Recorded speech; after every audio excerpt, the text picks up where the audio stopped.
Today's guest is best known for her joyous approach to life. She's an author and self-development mentor. Her children's book series, The Bella Santini Chronicles, has received high praise and is known for helping children learn how to manage their emotions. Our online course titled Live, Love, Laugh connects adults with curiosity, wonder, and playfulness. Welcome to the show, Angela. How are you doing? Hi, Toby. I am so good today. Thank you for having me on. Thank you so much for joining me on this episode of Mirror Talk Podcast. I am so fascinated by your story of growing up in San Francisco to an alcoholic father and an angelic mother, and then later getting married to an emotionally abusive man. Please, can you share this story with me? Yeah. Okay. So I was born in the Haight-Ashbury district of San Francisco in the mid 1960s. So if you can imagine, it was a really colorful neighborhood. And where we lived was right across the street from Golden Gate Park. Wow. So my mom would take us down to the park, and I remember being 4 years old and my fat fingers trying to weave daisy chains, but there would be music in the background because there were always bands playing in the park. And I remember also walking down the street. There could be like 5 houses in a row where people would be just sitting on the front steps.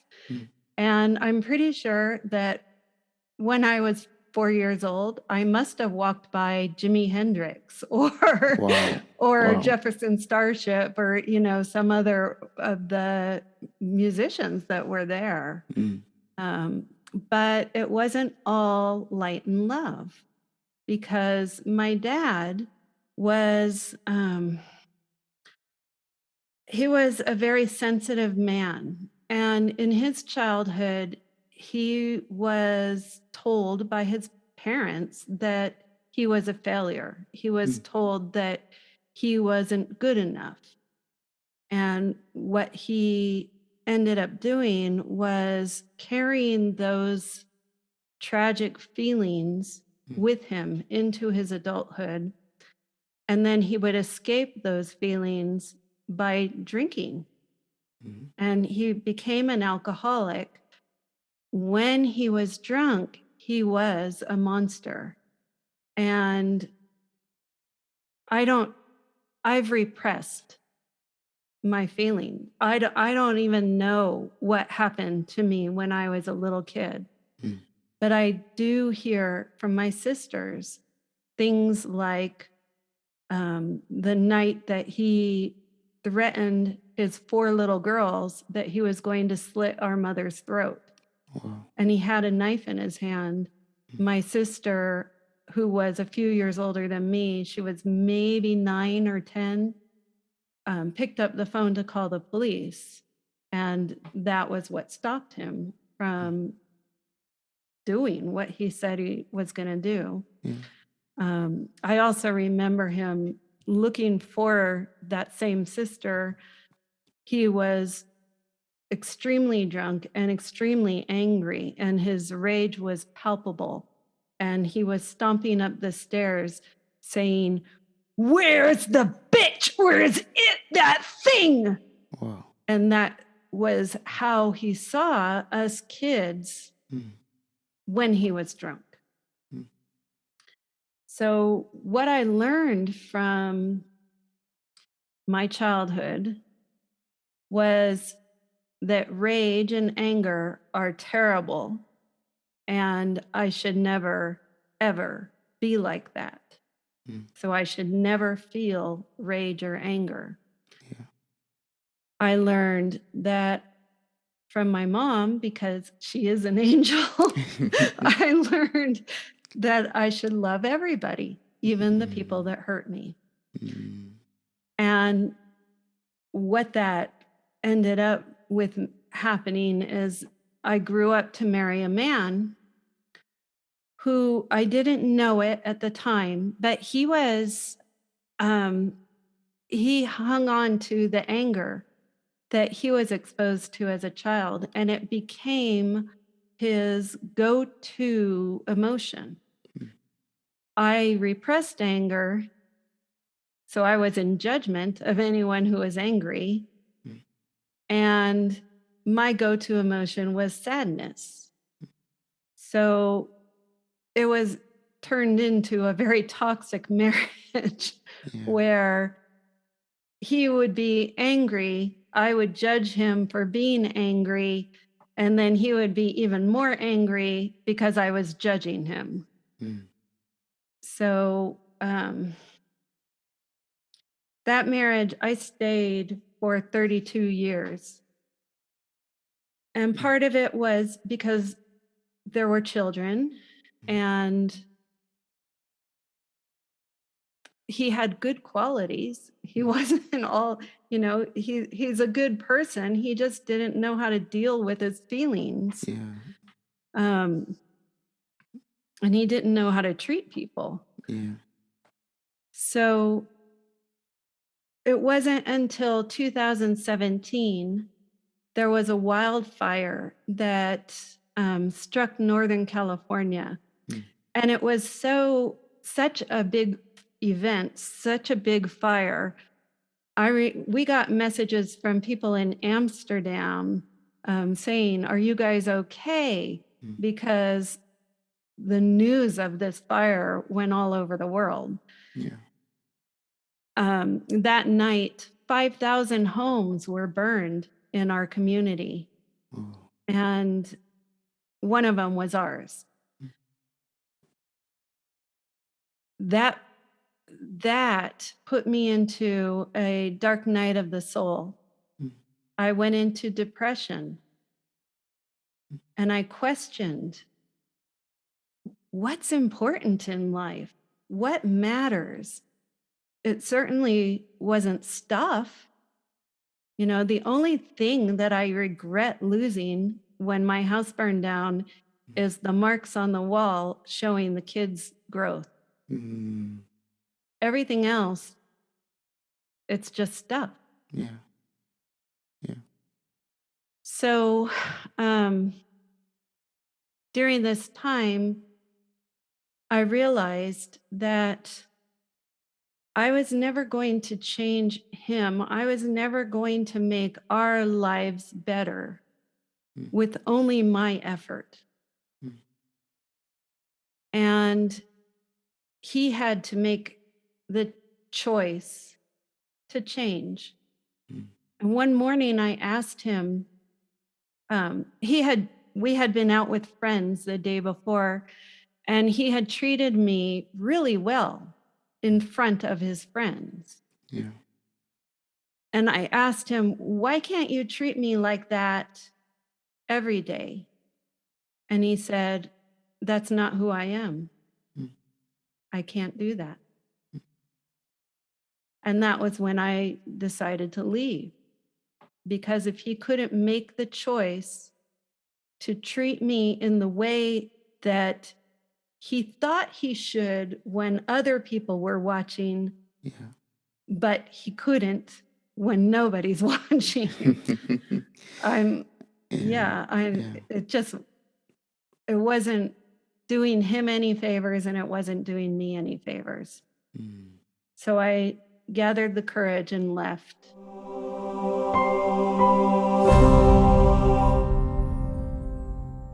I really, I admire your strengths, and it's so encouraging. Like everything you've gone through, the adversity that you've gone through in life has made you who you are today. I assume, like, made you stronger, made you bolder. And I admire, the strength and the perseverance that you had to pull through, your childhood and also through the marriage, and also to come out of it and still be happy and joyful and, alive. I admire that. You are a strong woman. You're a really strong woman. Thank you. And it's not that I have any more strength, it's that I've learned that the perspectives we hold Mm. create the world we live in, Yeah. because we're always looking through that filter of the Mm. perspective we hold. I could have had the perspective that I'm a victim, Mm. a victim of the fire, a victim of my ex-husband, a victim of my father. Yes. But having that perspective is a prison, Mm. and it doesn't allow change to happen. That's true.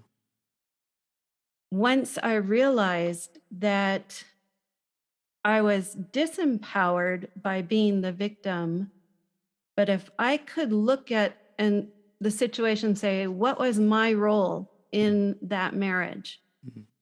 And my role, I didn't set boundaries.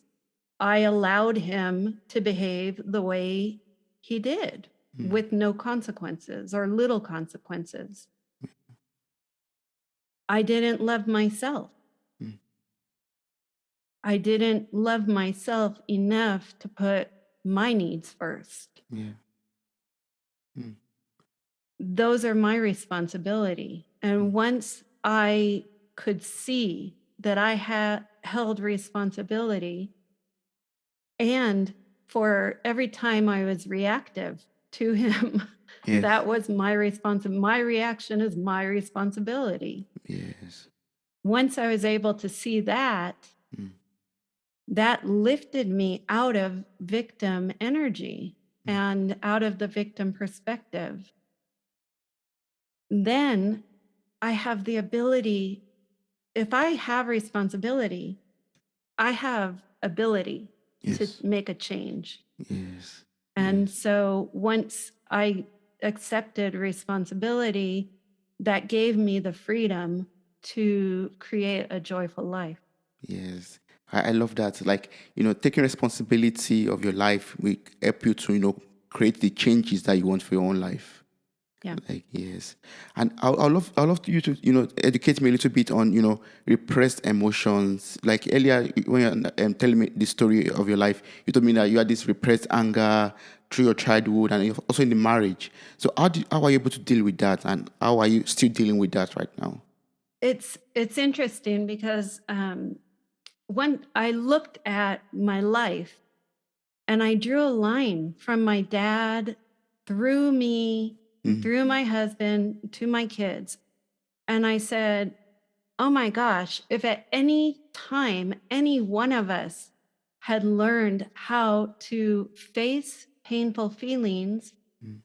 we could have avoided a lot of pain. Mm. And, my father escaped painful feelings by drinking. Mm. I escaped what I thought is painful feelings, anger, by repressing. Yes. My husband, he didn't escape his painful feelings. Mm. He lived them every day Mm. because he just held on to that anger.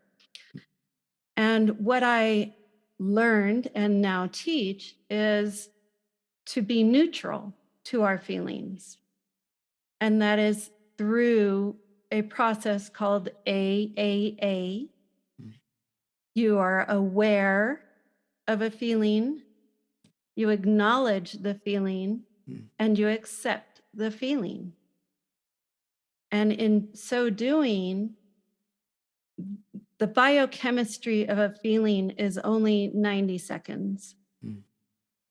More than that means our minds have grabbed on to the concept of the feeling. And so our minds have engaged in the feeling. Yeah.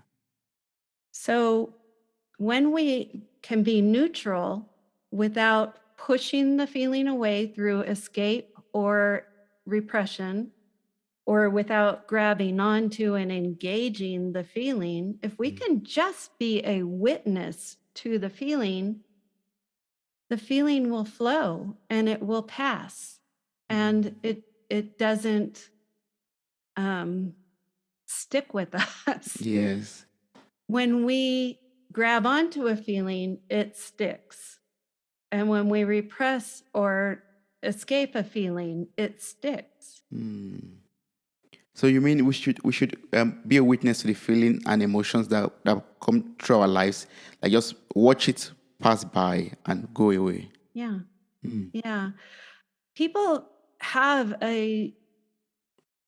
there's a tendency to truly fear an emotion that we don't want to feel. So for me, it was anger. Mm. And I had such a hard time accepting anger into my life. Mm. It's only been in the last year that I've actually let myself get really angry without having been pushed. Because in my marriage, I would react with anger, but only after I had been pushed past a certain point. Mhm. I did not see anger as an emotion that I should ever feel. Yes. Oh, Just last week, I yeah. got angry about something. What did you get angry about? Can you share that with me? Oh, um, we were expecting some money to come in and it Mm. didn't. And the money is owed. Mm. And I got angry. And I was like, it was just like that. I got angry and then it was gone. Yeah. But then I was joyful because I let myself get Yeah, angry. angry. Yeah, yes. Wow, that's good. Like you let it go. Like you blew off this steam actually. Yeah, I did. I said a swear word. Well, can you tell me how do you deal with emotional triggers, like due to your life circumstances, everything that you've experienced in life before, things could also come up again in the future or currently, and you feel like, oh, this is a trigger.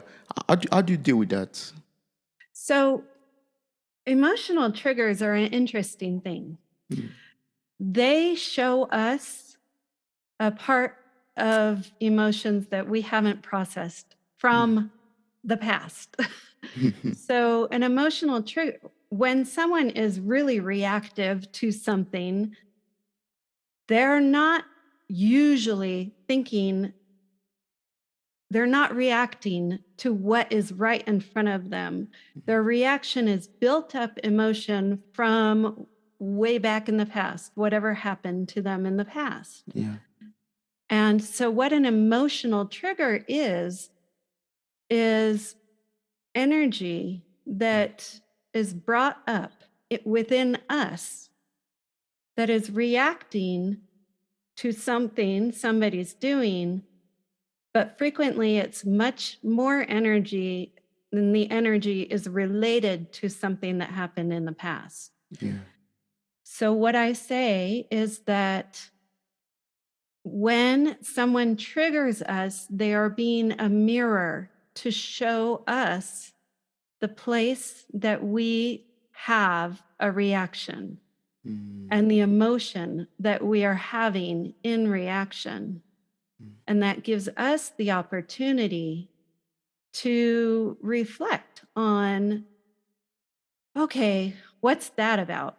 Mm. I know I'm mad at my husband because he didn't pick up his shorts, but I wouldn't really react this big.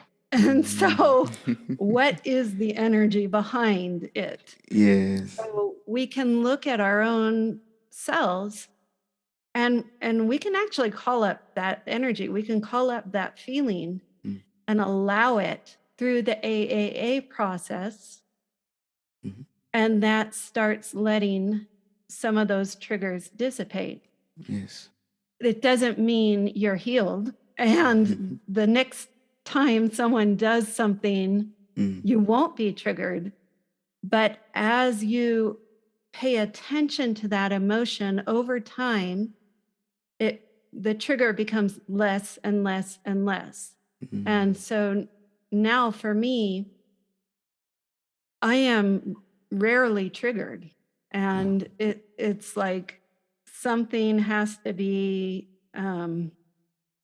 a, a really, really hit a buried Yeah, sure. emotion Yes, yes. for Or me to be triggered by something. yes, I love the way you explained it. Like for me, in my head right now, I got like this kind of illustration from everything you said already.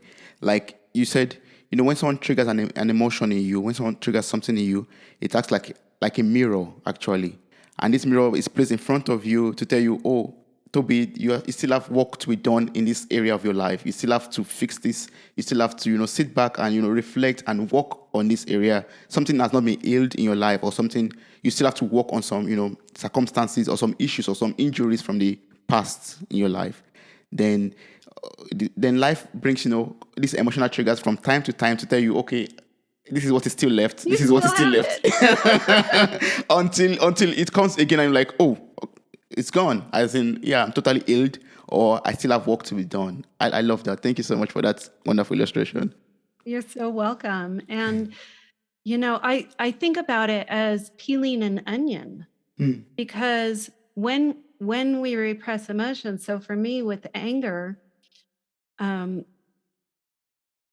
spent probably days with a pillow, screaming and punching a pillow to get anger out. And that peeled quite a bit of my onion.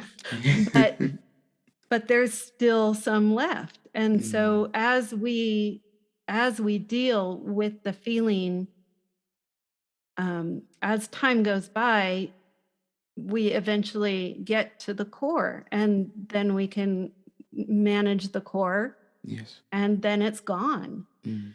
And the problem with emotional triggers is, unless we pay attention and go in and feel those feelings, we do get triggered over and over and over again. Yeah.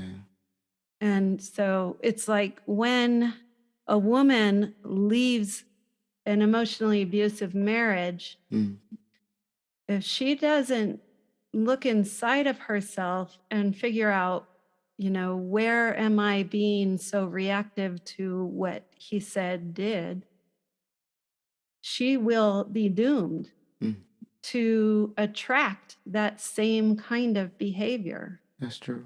Wow. Well, Yeah. I'm just going to let everyone that's listening to this to sit back and reflect on this a little bit and see what area of their life they want to, they have to work on, or what kind of emotional triggers they have and what it means to them, or what work they have to get done on their emotions or from the past circumstances that they've experienced in life.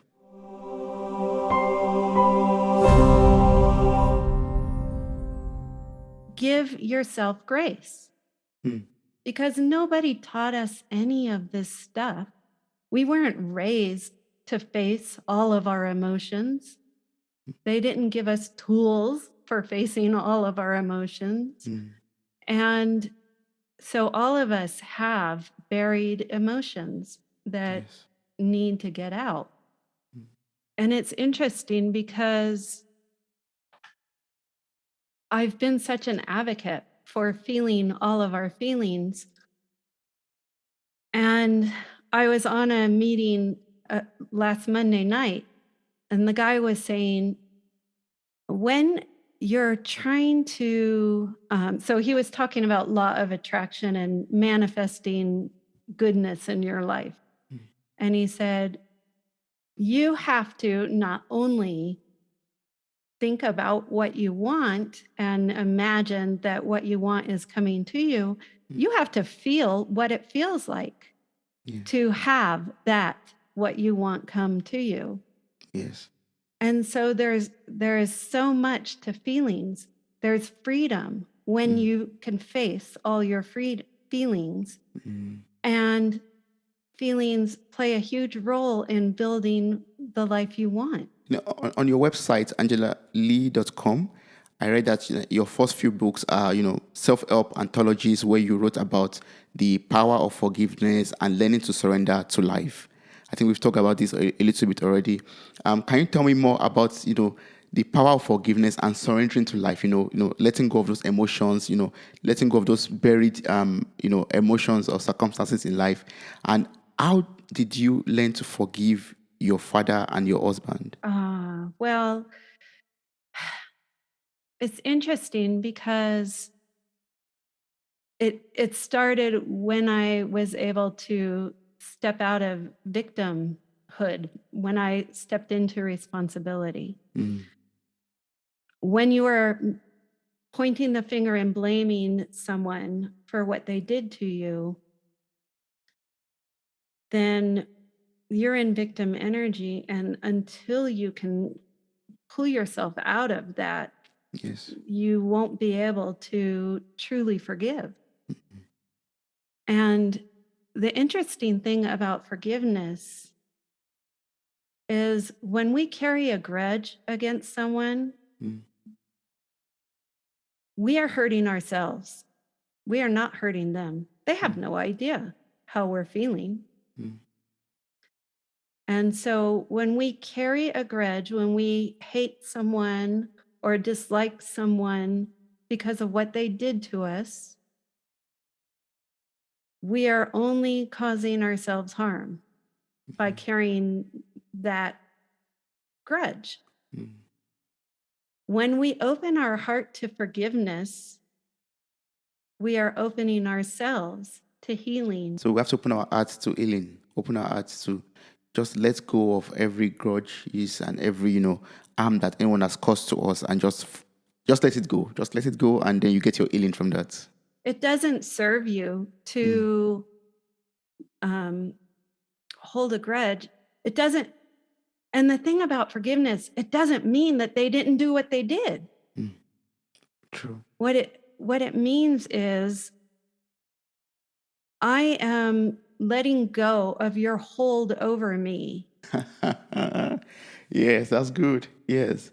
That means you don't forget what they've done to you, and the fact is still that they did it to you, but you release that power that they have over you. You said, Yes. you did this to me, but you have no power over me. You have no power over my emotion, over my feelings, over my happiness, my joy, my peace of mind. Right. And that's what forgiveness does for you. It's not easy in the real sense, in the practice, but I mean, I hope that everyone has the grace. Yeah, there's terrible things that go on. And I could be sitting down with someone who was, well, in fact, I had a conversation with a guy who was he was followed home from a karaoke bar, and he was horribly beaten almost to death by a strange guy who just for some reason saw him as a victim. And he could, I mean, he was horribly tortured and abused. And he could, hold that guy up and say, look what he did to me. And there no one would say he's wrong for doing that. Of course, yes. But his freedom, his emotional resilience comes when he can say, yes, he did what he did, but I forgive him.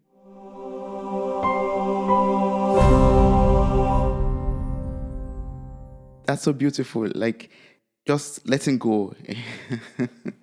It is. Yeah, it's a beautiful Surrender feeling. is such a hard thing. Yes, it's very difficult, but it's a beautiful thing that one feels when one is able to do it.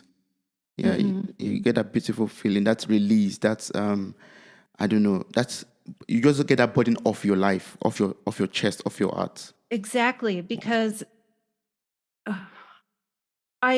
when I talk about feelings, I have likened a repressed feeling with you picking up a rock and putting it in your backpack. You're carrying that feeling around with you. Yes. It's a weight on your back. Well, it's the same thing with begrudging or hating or blaming another person. You're carrying that weight on your back. Yes. It doesn't affect them. They have their own weight that they're carrying. And That's you true. are carrying the whatever perceptions, whatever feelings you have about it.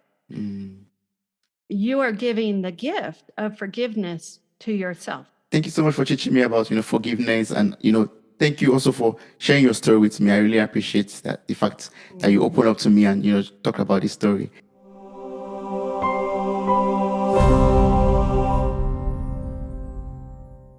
Wow, you made it to the very end of this episode. Thank you so much for listening. I'm grateful for your time, your love, and your contributions. Subscribe, like, review, and share this podcast. God bless you. Bye.